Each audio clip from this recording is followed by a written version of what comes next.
bahan yang terdapat di dalam DNA ekstrak koko. First, koko. Manfaat dia tinggi polifenol dan serat. Benefitnya lain, bantu kawal radikal bebas dan kawal radang. Jadi dia ada manfaat antioksidan dan anti-inflammation lah. Sebab coklat meningkatkan dopamin ni. Koko ni koko yang sihat. Pure dark chocolate. Next, bahannya Arsia cambogia ataupun asam gelugur. Dia ada acid hydroceptic citric. Kebaikannya membantu mengawal berat badan. Dan dia mengawal penghasilan serotonin. So, selera kita pun terkawal lah. Dia tingkatkan metabolisme penggunaan karbohidrat. Next lagi apa? Ginema.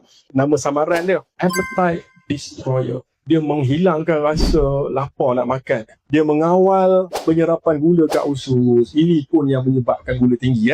Kemudian green coffee. Green coffee rupanya dia membantu untuk memperbaiki bacaan BMI dan melambatkan penyerapan gula. Lepas tu ada apa? Pectin. Pectin adalah nama serat dalam apple tersebut.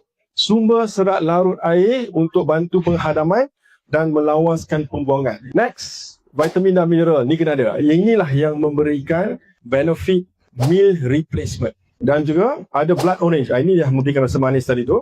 Walaupun rasanya manis, tetapi benefit blood orange tu, dia membantu pembakaran lemak. Avocado. Avocado ni dia tinggi dengan fiber dan buah ni ada lemak. Lemak sihat. Kemudian ada oat fiber. Berikutnya, bahan adalah soya. Inilah dia sumber protein.